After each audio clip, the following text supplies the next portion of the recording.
What is up, everybody? Welcome to this week's episode of the Dense Pixels podcast. I'm your host, Brad, joined by my co-host, Micah. Hey. The dynamic duo coming back at you again. There ain't shit to talk about this week. Like, I was scrounging for news stories. Scrounging. So let's, and we also posted the post office list. So let's hope you guys come through in the clutch. There's like 3 questions in there right now, and one of them doesn't count based on what's in there. So Micah, I finally kind of caved into all the hype going on around Final Fantasy. Everyone talking about Final Fantasy right now. Final Fantasy this, Final Fantasy that. So I finally caved in, and I started a new playthrough of Final Fantasy VI.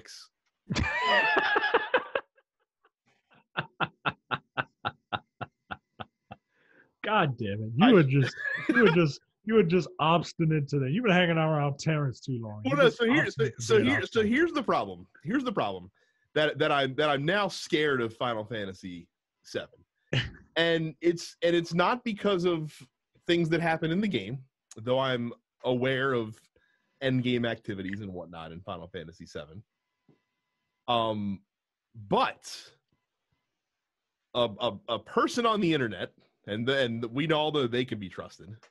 And I'm not going to mention who, but in talking about Final Fantasy VII Remake, he didn't necessarily say this as a pejorative as to why it's not good, but he basically said that Final Fantasy VII Remake was basically like Nomura injecting a bunch of Kingdom Hearts bullshit into Final Fantasy VII.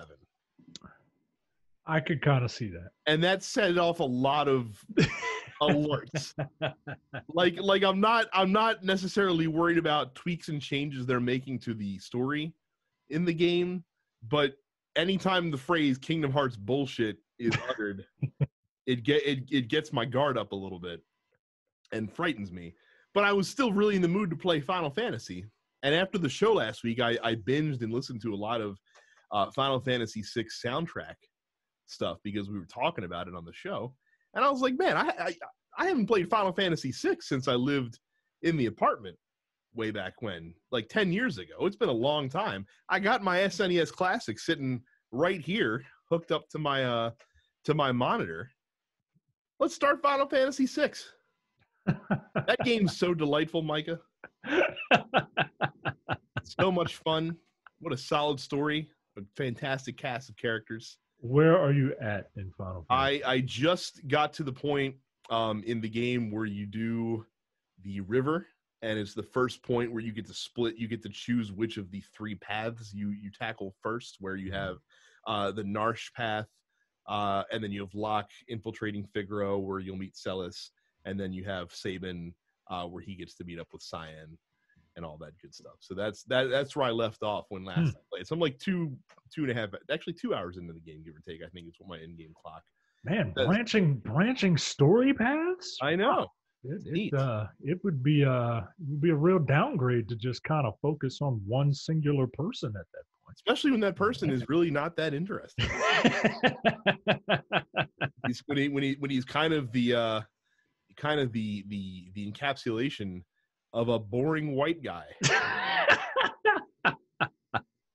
Because that's kind of what he is. Everything that's interesting about him belongs to another white guy. That also true. Who is dead? How much further have you gotten in Final Fantasy VII Remake? I haven't gotten too far. So last time we were there, I was on my way to Markham Reactor 5. Gotcha. I made it there. I fought the Airbuster. Mm-hmm. The party has split, and instead of following Tifa and Barrett, I you stick with boring white guy Cloud. Mm-hmm. And I met Aerith, and it meeting her solidifies why I am a Tifa guy, because Aerith is annoying. She's really annoying. She's always been annoying to me. I don't like her character design with her frumpy dress and combat boots. And flower power, like flower child, like gimmick, and like I always found her annoying. The problem is that she's really good at what she does, and that's keeping people alive and blowing shit up. especially in this game. She's more of an all-around mage in this game. She's really the only character that is, an all-around mage. Other people can use like, you know, different spells and materia, but she like excels at it. And but she's just so annoying. And I went to her house. I met her mom. You remember that part. Mm-hmm. And now I'm in Sector 5, just kind of doing quests and stuff because that's how they that's how they extend this game is you just spend a lot of time in these slums. Um, it's I'm That still doesn't sound fun though. it well, it's not fun for me at Mm. this point because I'm with Eric. And I think it'll get fun again when you go to Walmart or Mhm. Walmarket or whatever and get into the like the meeting those people. Like that was one of my favorite times in Midgar in the old Final Fantasy. But yeah, I just it's not bad. It's not bad, but I I just got to power through this section because I don't like Eric and I don't like this section of Midgar. Mhm. So I'm about to fight a summon because you got to get the summons in the game somehow. And they have a character who, if you do certain like if you can complete certain challenges, he will offer up different types of materia for sale. And Mhm. then once you move along further, he'll give you this virtual reality headset where you can fight different summons. So that's what I'm about to do. I was about to do it today, but my son woke up from his nap, so I I'm doing really that. can't wait to talk to you more about this game um as you progress through it. Yeah, Like I said, I've learned some things. yeah. I hear the ending is kind of bonkers, man, and like I see headlines of like Final Fantasy VII remake ending explained, and I'm like, what the fuck is there to explain? Uh-oh, you know what? I don't think I want to know. I would say that you don't, because like I said, I didn't mind spoiling myself because I was still kind of on the fence about the game anyway. And plus, it's fucking Final Fantasy VII. Like, I know what happens in the Midgar section of the game, Right. or do I? Who knows? um, but yeah, so like I said, I'll be curious to follow your progress as that goes. But I'm sticking with Final Fantasy VI for right now. It was a coin flip between starting a new game of that or starting a new game of Earthbound, which I also haven't played in like 10 years.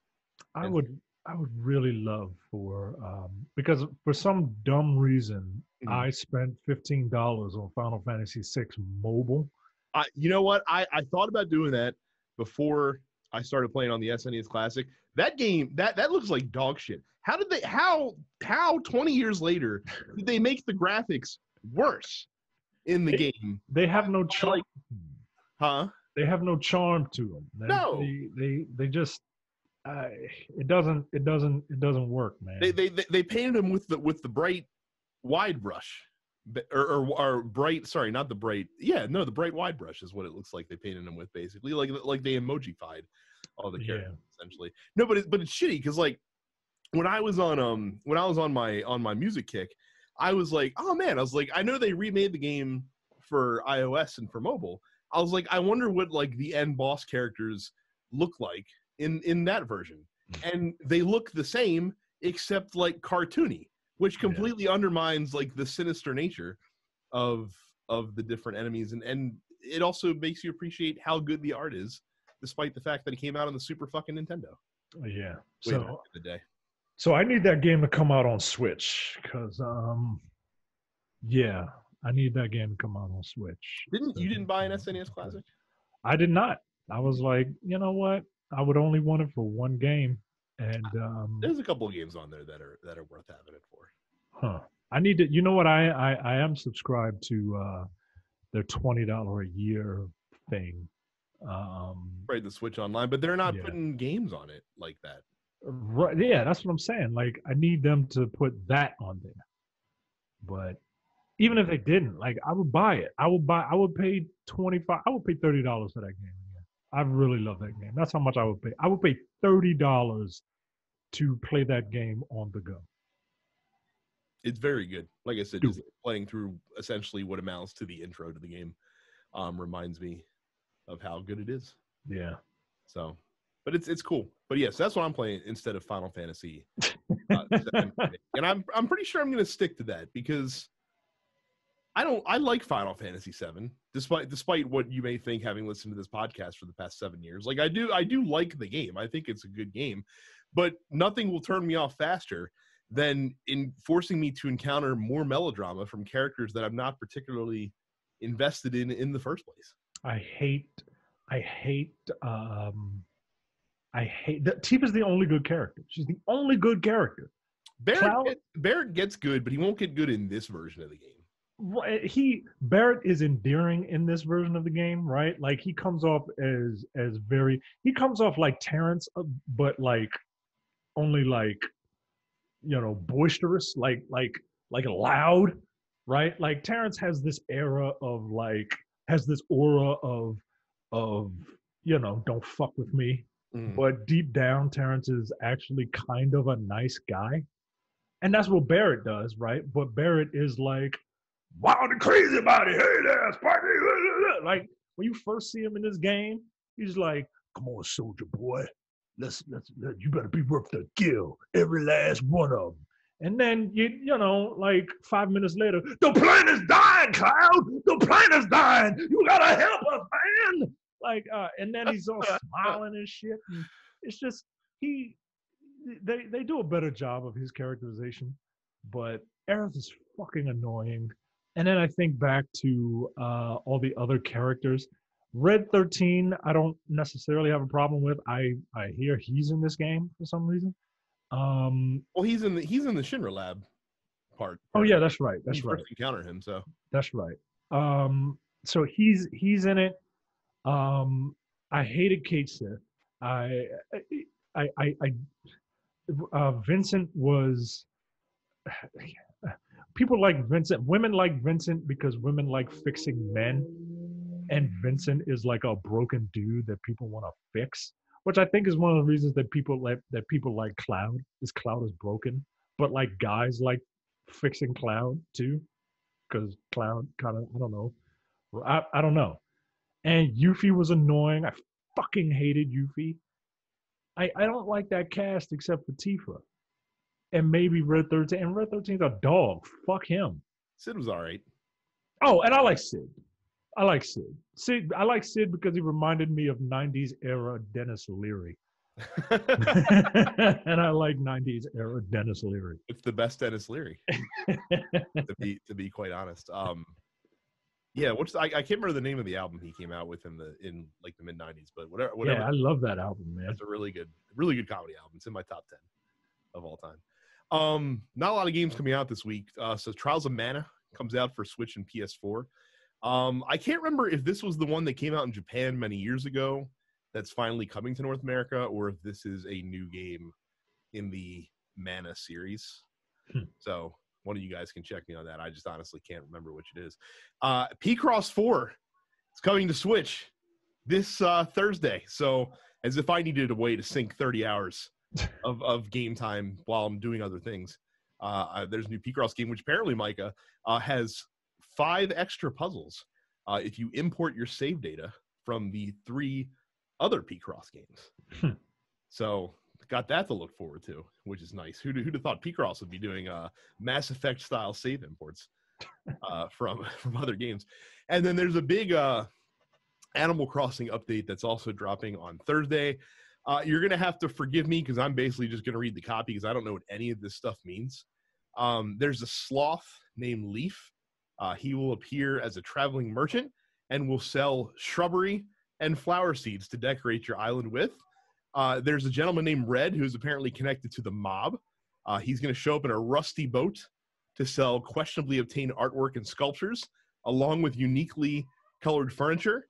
And you have to actually spot forgery, Micah, because you might buy a fake piece of art if you're not careful.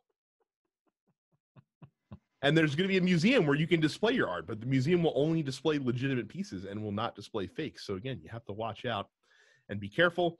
There's going to be some timed events, Nature Day, which kicks off the day after Earth Day. That runs until May 4th. You can offer Nook Miles challenges for gardening-related activities, and then there's a bunch more updates coming soon later on. So Animal Crossing fans are very excited about this. This game this game does nothing for me, but I'm very happy for the people. Like, I'm genuinely happy for the people that genuinely love this game. Just wait till we get to the news later. Don't read ahead is all I'm going to tell you. Okay. So don't read ahead. Okay. You are going to be shocked later on in the podcast. You know what? Fuck it. We're gonna dip ahead to this one specific news story before you do your ad read. So Micah, probably a little bit because of the coronavirus, probably because they only put one of these out once in a blue moon. But apparently, the new Animal Crossing game sold more copies in the U.S. at launch than any Mario or Zelda game ever did since they started keeping track. What? Yes. What? Are you serious? According to NPD data, in a month, this new Animal Crossing has outsold the lifetime sales of every other Animal Crossing game that came before it. Oh my god! And that's just NPD data. That does not count digital purchases. This is just hard copies sold in the U.S. Wow! Yes. Jesus! It is the third biggest Nintendo game launch of all time, trailing only Super Smash Bros. Brawl and Super Smash Bros. Ultimate. Those are the only two Nintendo launches that have trumped Animal Crossing New Horizons. Jesus Christ, man. So people are playing the fuck out of some Animal Crossing. You know what? Normally, FOMO would be hitting me real hard right now. But this game just doesn't do it. You know better. Which is rare. It is frankly amazing that you haven't just been curious to venture in and find out what all the turnip trading is all about. That's all I fucking see on Facebook, man. What's everyone's turnip prices right now? I bought these at 92, and right now mine's sitting at like a 60-something. Oh, shit. Jay is utterly fascinated about Animal Crossing, specifically because of the economic aspect of the game. It's hilarious to me. So, that shit is amazing. We got that going for us. But yeah, so that's what's new this week. Go to youtube.com/densepixels to come check out the men with the golden tongues. You see that's us. You can see me and my normal homemade haircut with my messed up hairline. It goes all over the place. It's a bit of a Gumby, which is why I have to kind of tilt my head to keep it straight. And you can see Mountain Man Brad. Yeah, Brad's got a ton of hair on his face. On the top of my head. And on the top of his head. He's starting to look like Cousin It. For all of you people who are under 30, Cousin It is a character from the Addams Family. Was it the Addams Family? Mm-hmm. Or the Munsters? It was the Addams Family. It was the Addams Family. Yeah. Who was a giant hairball with a hat and glasses. That's what Brad is attempting to cosplay. But yes, go to youtube.com/densepixels and subscribe.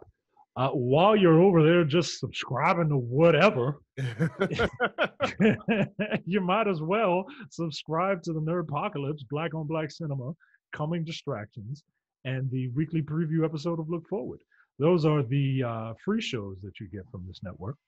The Nerdpocalypse, as we talk about pop culture. Lately, we've been talking about a lot of movies. I just watched a horrendous movie called Guns Akimbo. And I will talk about how bored I was watching Harry Potter with guns bolted to his hands. Black on Black Cinema. I can't remember the last movie we did. Oh, Uncorked, which is a very good movie. Coming Distractions. I mean, look, you can rent movies, and if you want to hear our opinions of them before you rent them, you can listen to Coming Distractions. And then, I mean, everyone in this day and age of social media is has a degree in political science. But the only men that you need to listen to with a faux degree in political science are Jay, Andy, and most of the time Brad. You can hear them pontificate on the happenings in the political sphere with hilarious results. And once you listen to that first hour, you're immediately cut off, like 40 minutes of a Zoom meeting. You're immediately cut off, and you're gonna want to listen to the rest of it. That's when you go to densepixels.com/premium for $5 a month or $50 a year. You get access to a whole slew of other podcasts, including that second hour of Look Forward, which is just gold, Jerry. Gold. They save all of the really good political commentary for that second hour. I mean, it's crazy, man, what these lunatics say that they wish would happen to politicians. You can also get the airing of grievances, the Seinfeld podcast where Jay and I pontificate on Seinfeld and what we would do in certain situations because we are both big Seinfeld fans and we are both degenerates like those four clowns. No Time to Bleed. A new No Time to Bleed is in the can. It is coming up. Look, I'll just tell you what it is. It's stealth. It's stealth. It's a ridiculous movie about a plane with a brain, a Frankenstein plane, if you will. And you get upstage conversations. The episode that Carrie and I just put out, Little Shop of Horrors. thank you, was called Little Shop of Horrors. It was on Little Shop of Horrors, one of my favorite movies of all time. No, I'm not bullshitting you. And the pièce de résistance, the men with the golden tongue. Smell it. We just did another episode. The last for now in our Mission Impossible series, Mission Impossible Fallout. And we had Jay on as a guest, and that'll be out soon. Once again, just a phenomenal episode for a pretty damn fun movie.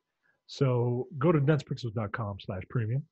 Give us $5. It'll help us out. I know times are tough, but we're doing our best to crank out like this premium content right now, like for real, because we want you to get your money's worth. So go to densepixels.com/premium. Yep. Getting right into the news. So reportedly, Rockstar, the target of, great crunch by developers, is allegedly, reportedly, improving their work conditions. So Jason Schreier, formerly of Kotaku, now of Bloomberg News, did a follow-up report from his report he did about a year ago to this point, give or take. Saying that reportedly the company is providing more flexible work hours, new leadership training, and is taking steps to cut down on crunch. Multiple employees spoke anonymously to Jason Schreier saying it felt like the company was on the right track and it felt like a, quote, healthier culture here at Rockstar Games. Rockstar, of course, one of the largest developers on the planet Earth, making some of the biggest grossing games. So them taking these steps is definitely a good sign for the industry, and it takes companies like this to do that for others to follow their lead. However, Micah, I remain skeptical that it's going to be this way until it shouldn't be this, or until it's not going to be this way anymore, if you understand what I mean. Yeah, it'll be like that while people are watching, and then as soon as people stop watching, or as soon as Grand Theft Auto, what, 6 comes out or is being mentioned, is rumbling about, where they create a map of the entire United States, because those are always rumors. Then you'll start seeing crunch again, which amazes me, right? Because those games, well, look, I'm not a video game developer. I'm sure it does take that long to make games, but they come out once every quarter of a generation, right? So I feel like they have time, but I'm talking out of my ass. I don't really know, but I mean, if anyone can wait as long as they fucking want to, like if any developer can, it's yeah, so. Absolutely. Grand Theft Auto 5 is still making money, dude. Like like all the money. Right. Like it's not even just a little bit of money; they're making all the money. Despite a field where there's all these like free to play games that currently exist that are competing for people's time. Right. So it's insane. But like I said, good on them. But hopefully this actually sticks. Yeah. But I'm not optimistic that long term it will. Sony is apparently only going to be manufacturing between 5 and 6 million PlayStation 5s in the console's first 2 quarters on the market. That is projected to be down from the 7.5 million PS4 consoles that Sony sold in the same time period.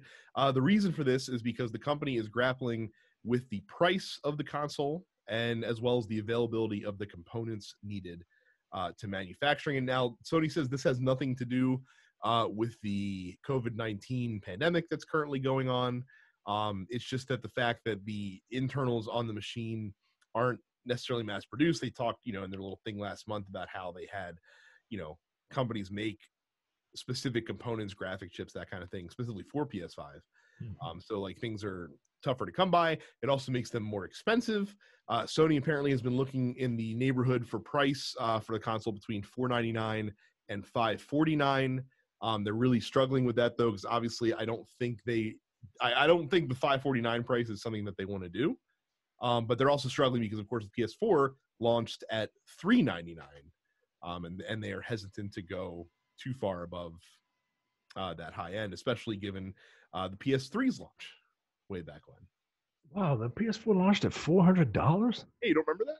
No, I remember PS3 launching at $600, and I was just like, "Yo, Jesus, that is a heavy pill to swallow." But I swallowed it.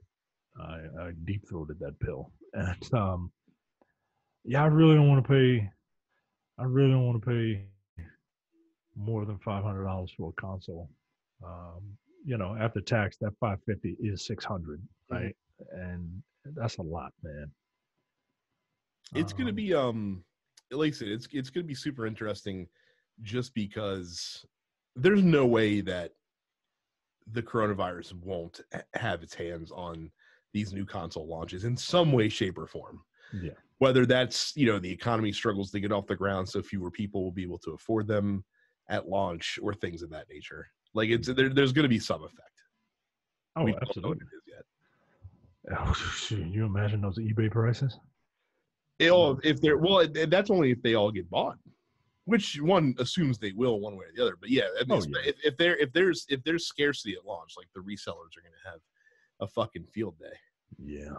So, I mean, you see it right now with the Switches. The Switches are all out of stock currently because people bought them up before the pandemic happened because they're like, we figure we're going to be sitting at home. It's time to get the Switch if you didn't already own one. So Nintendo is sold out of them, and resellers are trying to gouge the shit out of people on those as well.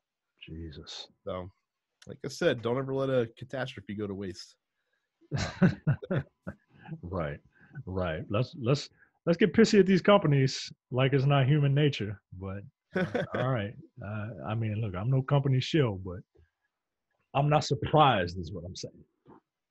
Games Done Quick, the organization that organizes all sorts of like speed running festivals, live streams, things of that nature, they did a coronavirus relief event over the weekend, and they raised over $400,000 for coronavirus relief.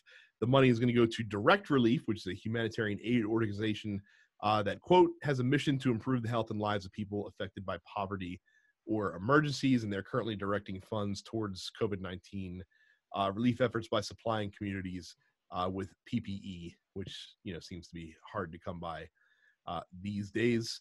Some of the games played during this event: Donkey Kong Country, which of course I'm very partial to, which is a game that I cannot play anymore, by the way. I tried to go back and play DKC.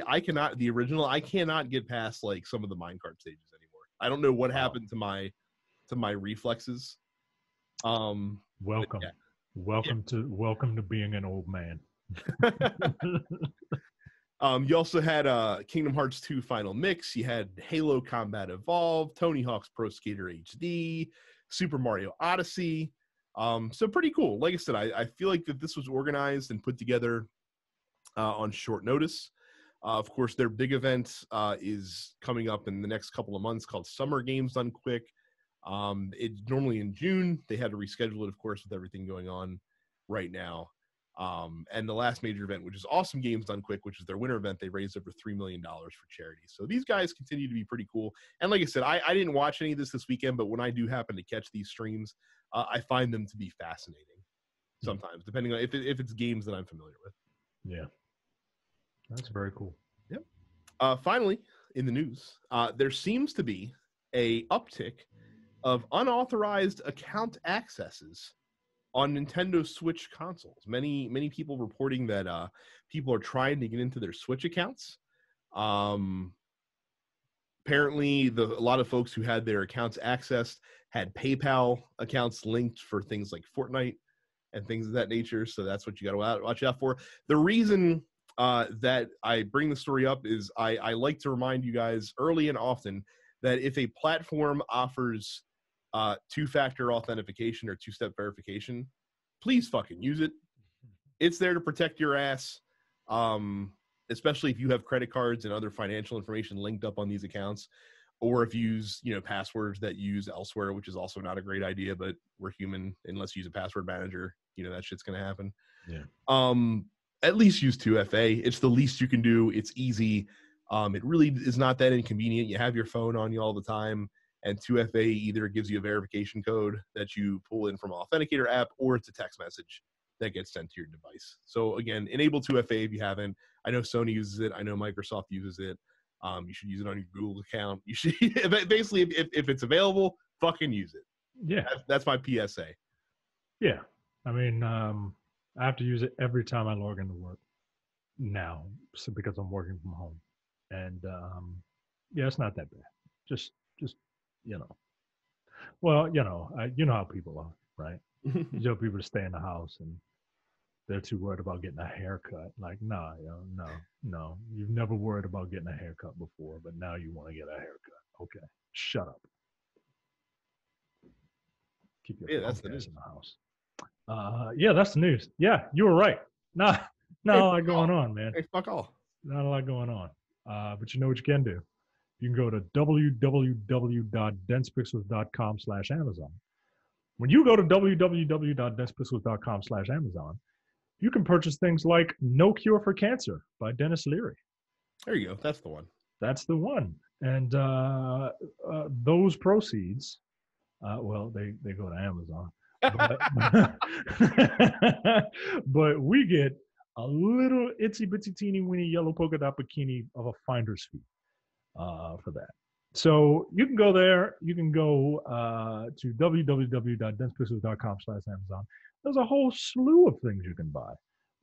My recent order was a 4-pack of door handle like things that babies can't turn doorknobs, because my son is big enough to open doors now. He's as smart as a raptor from Jurassic Park 2.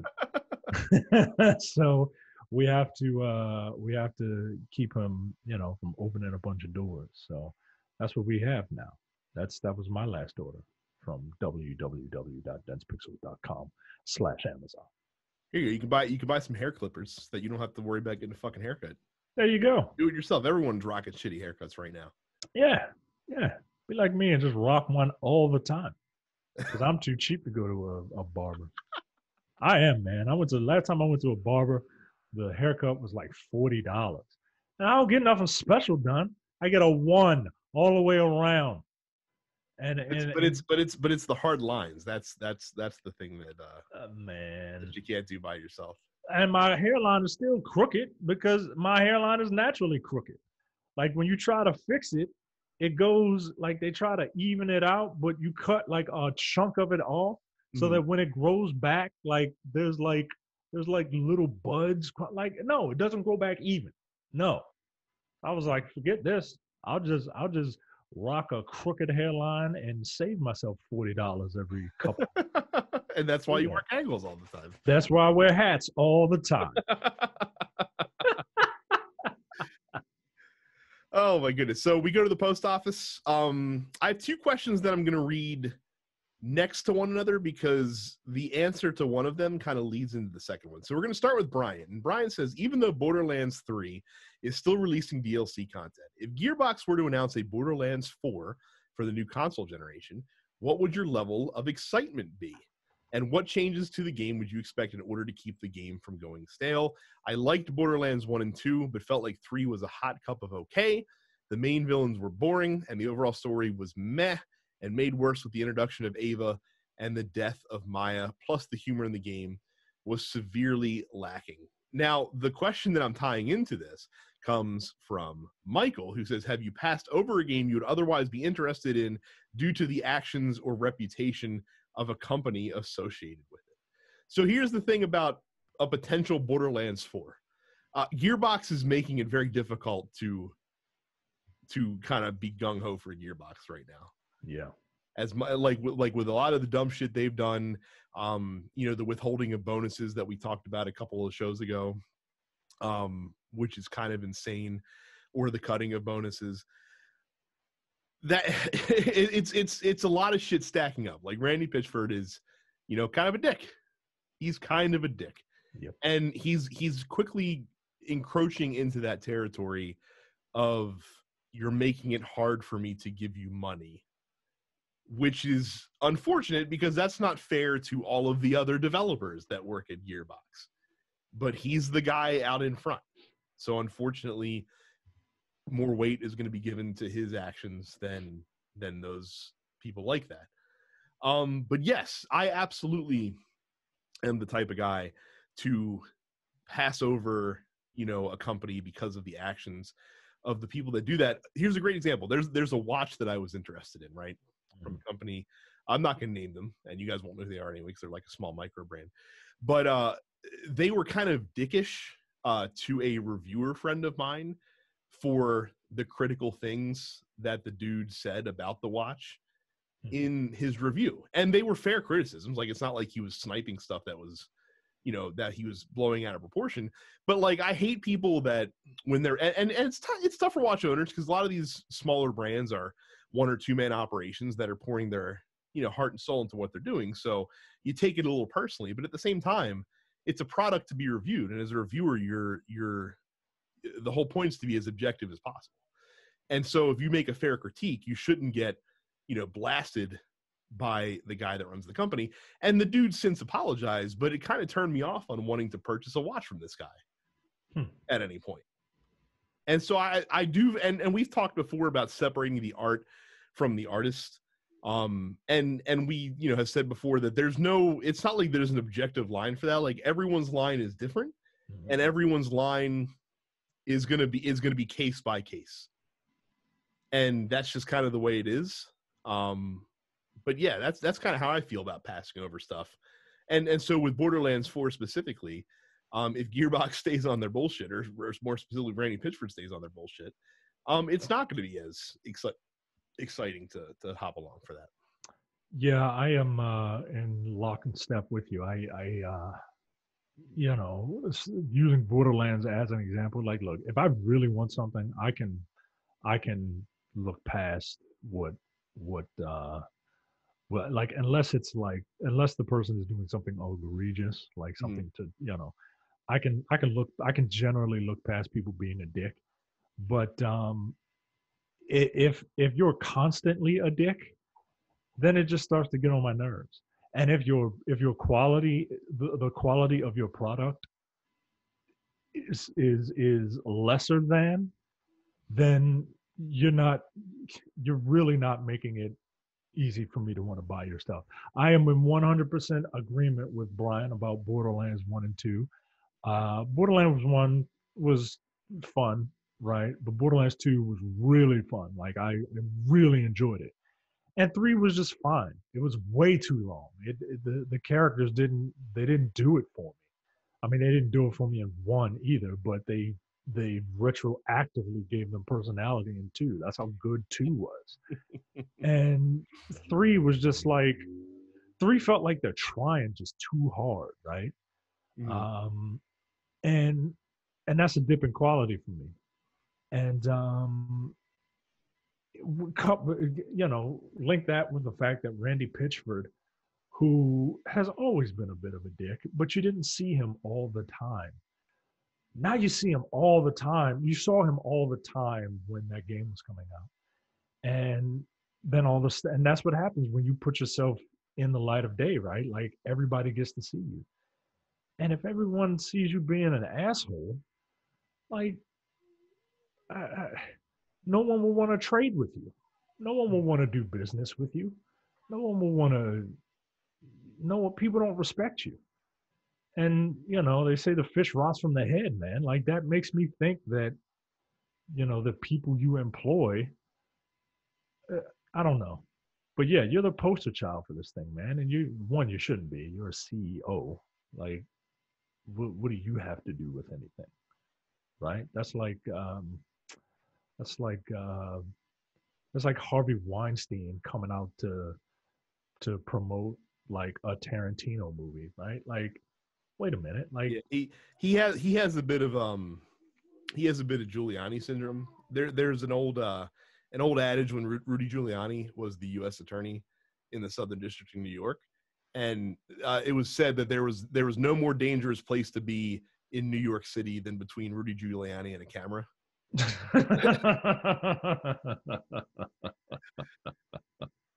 So I get a lot of that from Randy Pitchford as well. Yeah. Like the dude enjoys being in front of a lens. Yeah. Basically. And he's a showman. Like I understand that. He's a fucking carny. Like it's not surprising at all. As far as what I would look for from a Borderlands 4, I would like to see a game that still keeps the Borderlands spirit, but is a little bit more akin to modern games, just in terms of design, in terms of structure, in terms of replayability. Things of that nature. I don't need them to go like full Destiny or MMO or anything like that. But I haven't played much Borderlands since I beat Borderlands 3. I haven't bought the expansions yet. Haven't revisited the game too much. So obviously, whatever it did was fun enough to play it, but not enough to keep me coming back over and over again. I think they finally patched that you can skip cutscenes. That's good. Which is really good. It really helps with replayability. Yeah, I don't know what I would want from a Borderlands 4.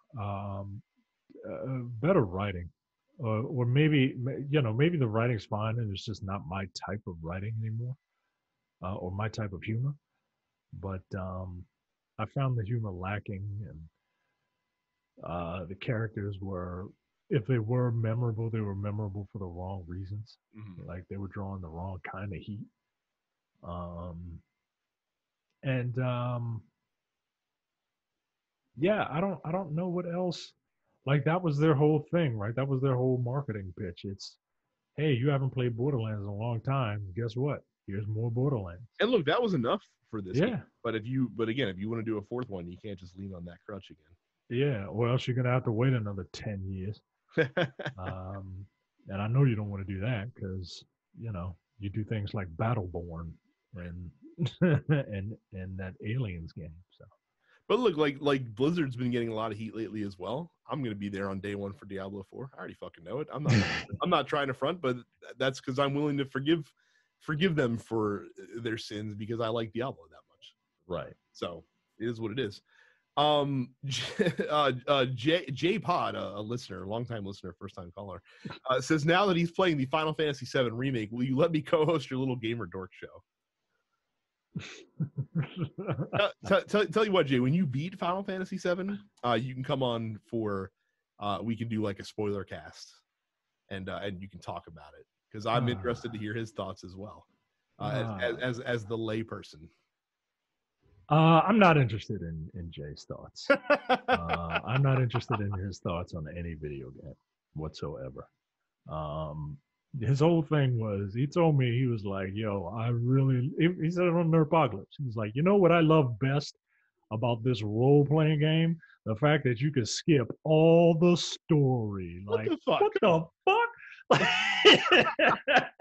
Like, that's why you play these games. You play these games because you want a narrative told to you, and like there's a balance. He's like, nope, already know what's happening. I'll get the cliff notes. Like, but there's a whole section that's just brand new. Nope. Stupid story. Well, why the fuck did you buy the game? It's That's the fucking that's great. the power that that's there's a Final Fantasy VII fan if I've ever seen one. I don't know, whatever story, whatever. Big swords fighting. Nah, man, nah. You can host the Jaga Take My Strength show. He'll he'll know what that is, and Terrence will know what that is, and if you know what that is, listener, then you let me know, and I'll give you one of them bad boys head nods right now. What are Johnny asks? What are the odds that someone is going to get thrown off the Titan Towers building at this year's Money in the Bank? So for those of you that aren't aware, WWE, in an effort to spice things up this year, considering they have to perform in front of empty arenas and pre-taped shows, is changing up the annual Money in the Bank ladder match this year, so that now wrestlers involved in the match, instead of it being a basic ladder match, have to, quote, climb the corporate ladder. They start on the ground floor. This is their marketing, Mike. I didn't make that up off the cuff. They're starting on the ground floor of the WWE headquarters in Titan Tower, formerly Titan Tower. I think it's just the WWE headquarters building now. And the briefcases are on the roof of the building. Now, there's also going to be a wrestling ring set up on the roof of the building as well. And so eventually they're fighting to get up to the ring where the Money in the Bank happens, because it's still set up like a traditional Money in the Bank thing once you get up to the roof. Oh, wow.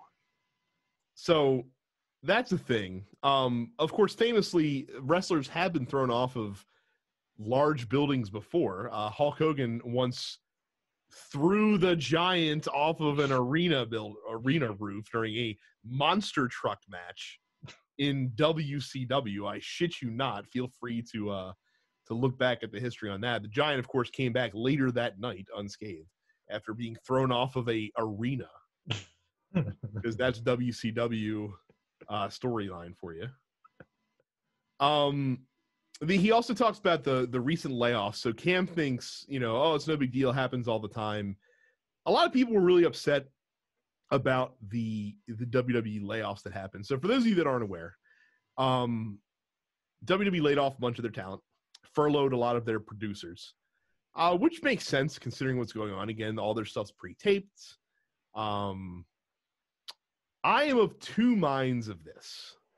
Part of me is on the Cam side of the equation. So here's the thing about the layoffs of the wrestlers, right? A lot of those wrestlers probably weren't very happy anyway. Guys like The Revival, guys like Rusev, a few other folks like that probably see greener pastures elsewhere. So they probably weren't too upset to be let go. Like the Good Brothers were surprising. Like Gallows and Anderson was. Yeah, that was kind of surprising. Right. Zack Ryder and Kurt Hawkins, little surprising just because Zack Ryder's been there for so long. But here's the thing. You have all like the NXT tag team division, for example, is like bursting at the seams right now with talent. Like they have a lot of really good tag teams down in NXT. Those people have to go somewhere. And there is a finite amount of roster spots because you have a finite amount of TV time that you have available to you. So if you want these NXT teams to get more exposure, and then wrestlers in NXT to get more exposure, and you want to bring in new stars to NXT, well, you got to clear some space up at the top of the roster. You know what I mean? Yeah. Like you got to make room. Yeah. The part that I did not like about it is the timing of it, because this, of course, comes on the heels of the sweetheart deal that WWE got from the state of Florida to start resuming live tapings, which they now get to go back on because they worked it out with the TV networks that it's not going to affect their TV agreements if they do pre-tape shows. So all of that hullabaloo, all of that fucking political, backroom dealing and glad handing was for nothing because you didn't even have to do it. So it's a bad look. It's a bad look when you get this gift, this obviously, back-channeled political gift, and then cut a bunch of wrestlers. It makes you look bad. It's bad PR. Yeah. I'm not gonna be so callous as to be like happens all the time, bro. Whoa, like, and I assume that's Johnny like kind of playing up Cam a little bit, but yeah, it does happen every year after WrestleMania. It happens every year. Like they kind of it's they do the culling, man, and I it's just bad timing, man. I don't feel bad for Rusev or Gallows and Anderson, or yeah, I don't feel bad. I don't feel bad for them. They're gonna be all right. Um, some of the other ones, I mean, I feel bad that they lost their jobs, but I also forgot that they were on the roster. Um, like the Mike and Maria Kanellis, I forgot that they were on the roster. And that's just because they do a lot of house shows and Sunday Night Heat or whatever. Does that stuff still come on No, Sunday Night Heat? he's still not. What? He has been a thing for like 20 years. Superstars. That's still a thing. Saturday Night Main Event. Well, but here's the other thing too. Like, we can care about these folks because they're people that we have a connection with from an entertainment standpoint. Yeah. But let's be real. Even the lowliest WWE superstars still make it in the low, like, six figures, at least, most likely. Maybe a little bit less if you're like in NXT. Maybe you're making in like the 70s to 80s. Mm-hmm. There are people that work, $10 an hour jobs that are barely getting by, that aren't working right now. I'm much more concerned about them than wrestlers who have to now either go back to the indies or go to the other giant federation that just popped up within the past year. You know what I mean? Like Rusev will be fine. The Good Brothers, whether they go to AEW or go back to Japan, will be fine. Yeah. Zack Ryder can live off of his WWE reputation and probably get a better spot somewhere else. He'll be fine. Like there's a lot of guys that got cut that are going to be fine. I have a lot more empathy for folks like regular Joes that struggle to make ends meet as it is, that aren't working right now, that maybe just lost their job. Yeah. Right now. Yeah. I mean, it's bad for them. Like, I feel if we're going to stay in the realm of wrestling, I feel bad for the talent. I feel worse for the people behind the scenes because I don't know what they're gonna do. Right? They're just kind of like writers and producers and stuff like that. But those guys were furloughed apparently. Like, they'll be back once WWE is back. Oh, they'll be back. Running. Yeah. All right. Sit your ass home. Yeah. Sit your ass home and go on a diet. Don't eat so much. Save some of that food. Trey asks a question that would have been a lot better if Carrie was on this week. Is Tom Nook the devil? I had to look up who Tom Nook was. Tom Nook is your landlord in Animal Crossing. Like, he's who you buy your house from. And then every time, like, you pay off your house, he's like, well, let's build this new addition.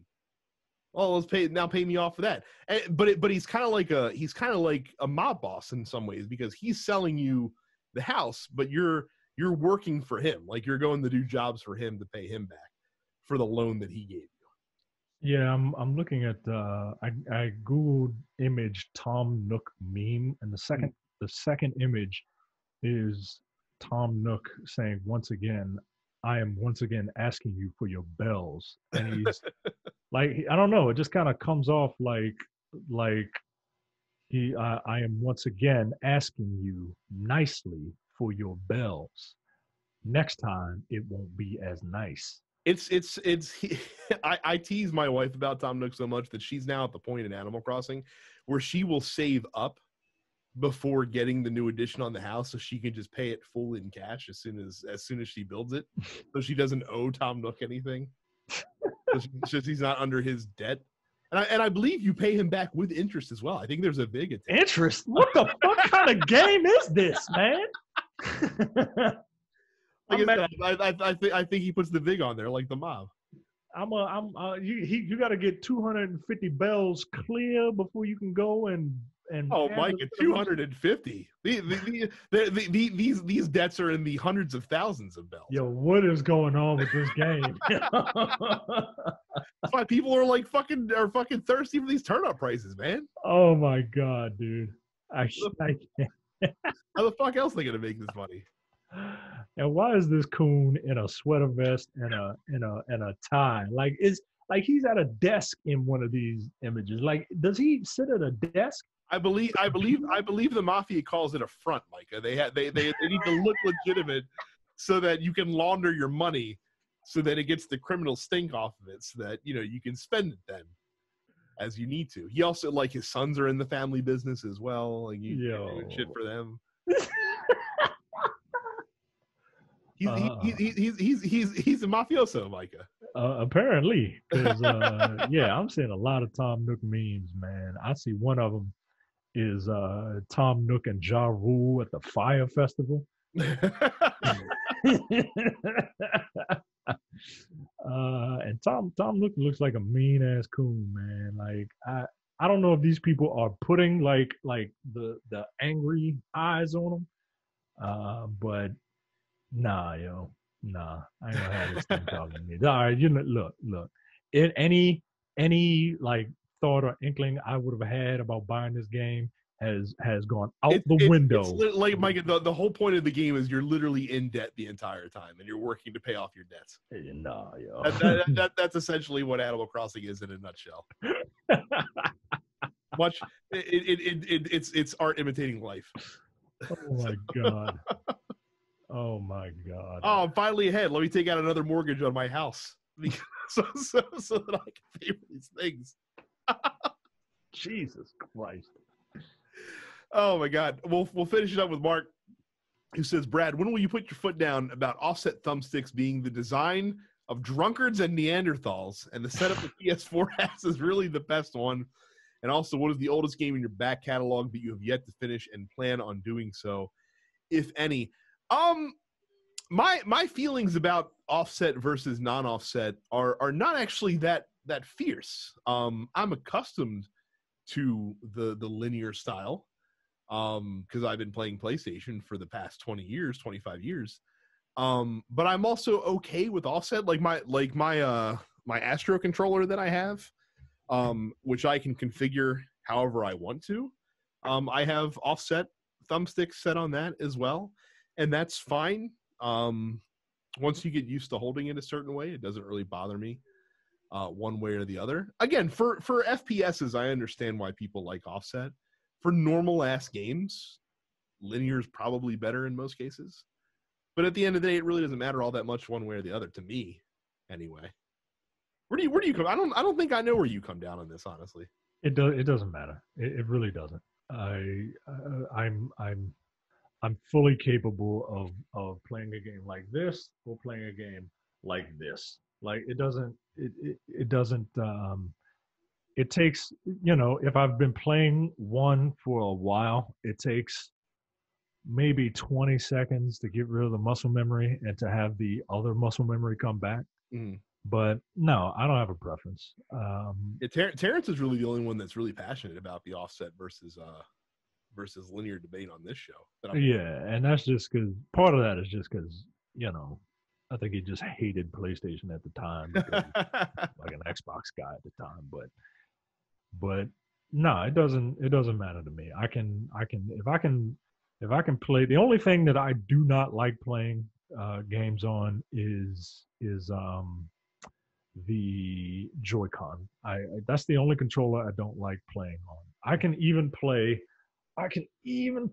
on this thing with the Joy Cons in it, but I do not like playing with the Joy Cons separate. And every once in a while, when my wife is feeling charitable and wants to do something that I'm into, she's like, "Hey, let's play a game," and then I got to find a game that I think she would like, and it's usually on the Nintendo. And but we have to play. I don't have two controllers, so we have to play. Well, I do have two controllers, but we generally play with the Joy Cons, because she looks at the Pro controller and is like, "Wow, these are a lot of buttons." So I'm like, "All right." And it's literally the same amount of buttons as on Right. Joy-Cons. What are you gonna Yeah. do? Also, nothing, like, we've lived through the worst controller grip experience of all time, and nothing will ever be worse than the tricorn grip of the Nintendo 64 controller. Yeah. Nothing is worse than having to go from here and then to fucking give that controller a reach around and grab the fucking dick of the controller and just find out fiddle around with it. And like, what's worse, the Nintendo 64 controller or the GameCube controller? I hate the GameCube controller more from a form standpoint, but the Nintendo 64 controller is definitely worse from a function standpoint. Like I'm not gonna deny that whatsoever. Yeah. And the GameCube controller was iterative of the Nintendo 64 controller. Yeah. It had jelly bean buttons for some reason. The thing that was worse about the two worst things about the GameCube controller was it had like the C nipple, which was an awful analog stick, and then it had those analog trigger buttons, which were awful and continue to be awful to this day. And I still don't understand why anyone uses that damn controller and enjoys it. But like from a function standpoint, it wasn't as bad as the Nintendo 64. Like the 64 controller was set up in such a way that you were only ever using 2/3 of it.